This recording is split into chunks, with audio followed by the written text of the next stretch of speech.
வணக்கம். சமீபத்தில் கோயம்புத்தூர்ல ஒரு பெண் தன்னுடைய ஃப்ரெண்டோட வெளியே போகும்போது கூட வந்த அந்த ஃப்ரெண்டை அடிச்சு போட்டுட்டு அந்த பெண்ணை கடத்தி போய் கற்பழித்து அல்லது பால் உள்ளுறவு கொண்டு அது மிகப்பெரிய பிரச்சனையா இருக்கு. நிர்பயா கேஸ்ல இருந்து இது நடந்துகிட்டே இருக்கு. அப்பப்போ நடக்கும். அண்ணா யூனிவர்சிட்டியில் நடந்தது. பல இடங்கள்ல இந்த பிரச்சனைகள் நடக்கிறத நம்ம பார்த்துக்கிட்டு தான் இருக்கோம். இதுல இருந்து சில விஷயங்களை நம்ம பார்க்கணும். இன்னும் நம்ம சமுதாயம் பெண்களுக்கு ஒரு பாதுகாப்பற்ற நிலையில தான் போய்கிட்டு இருக்கு. பெண்களுக்கு இன்னும் பாதுகாப்பு இல்லை. சில நேரங்களில் பெண்களை குறை சொல்றத நம்ம பார்க்கிறோம். வெஸ்ட் பெங்கால்ல முதலமைச்சர் ஏன் அந்த பெண் அந்த நேரம் அங்க இருந்தாங்க அப்படின்னு கேள்வி எழுப்பினாங்க. நிர்பயா கேஸில் நிறைய பேர் சொல்லியிருந்தாங்க, ஏன் அந்த நேரம் அவங்க அங்க போயினாங்க, 10 மணிக்கு மேலேயே வெளியே போறாங்கன்னு. ஒரு பெண் 10 மணிக்கு வெளியே போக முடியலன்னா அது என்ன சுதந்திரம் அது? அப்போ இன்னும் பெண்களை பாதிக்கப்பட்டவர்களை குற்றஞ்சாட்டுறதுலேயே தான் நம்ம இருக்கிறோம். நம்ம இன்னும் ஒரு பாதுகாப்பான சூழல் இல்லை அப்படின்றத நம்ம பார்க்கணும். அதே மாதிரி பெண்கள் உடைய குறை சொல்றது, பல்வேறு விதங்கள்ல அவங்க தூண்டுனாங்க, அதனாலதான் இப்படி நடந்தது, இப்படியான விஷயங்களை சொல்றதெல்லாம் தவறு. இப்போ சைனா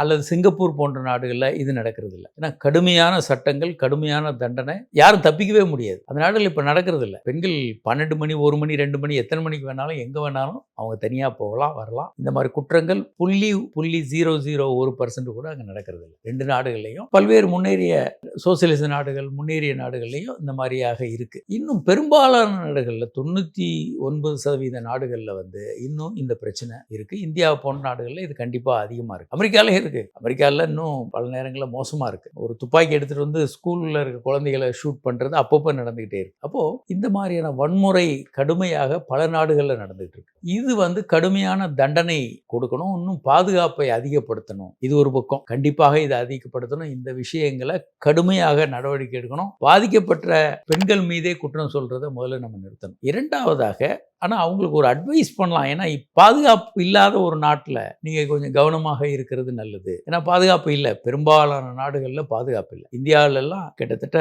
15 நிமிடத்துக்கு ஒரு வன்புணர்வு நடந்துகிட்டு இருக்குன்னு பல்வேறு ஆய்வுகள் சொல்லுது. உலக நாடுகள், பெரும்பாலான நாடுகளில் இந்த மாதிரியான வன்புணர்வுகள் நடந்துகிட்டே தான் இருக்கு. பாதுகாப்பற்ற சூழல் தான் இருக்கிறத பார்க்குறோம். பெண்களை நம்ம குறை சொல்லலை, ஆனால் அவங்க பாதுகாப்பாக இருக்க வேண்டியது ஒரு அவசியம். ஏன்னா அவ்வளவு தைரியமாக போகிற மாதிரி சூழல் இல்லாமல் இருக்கு.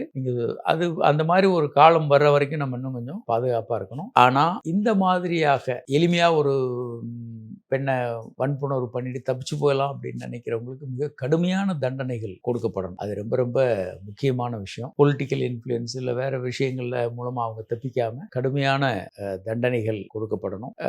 பெரும்பாலான இந்த மாதிரி கேஸில் 99% வன்புணர்வு கேஸில் குற்றவாளிகள் வெளியே போயிடுவாங்க. ஏன்னா இது 20 வருடம் 30 வருடம் கேஸ் நடந்துகிட்டே இருக்கும்.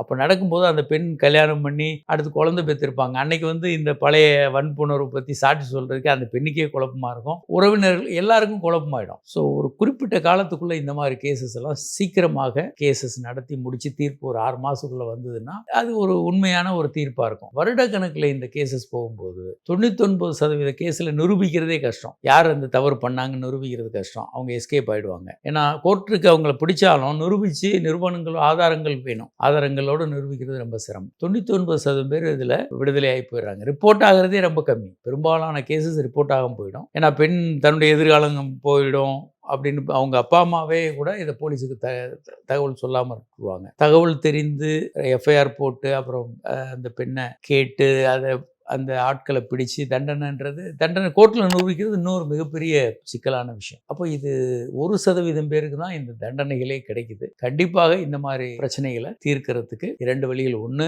தண்டனைகள் கடுமையாக்கப்படணும். பாதுகாப்பான ஒரு சூழல் நம்மளை சுற்றி இருக்கணும். பெண்களும் பாதுகாப்பு போதுமான அளவுக்கு வர்ற வரைக்கும் கொஞ்சம் கவனமாக இருக்க வேண்டியது அவசியமா இருக்கு.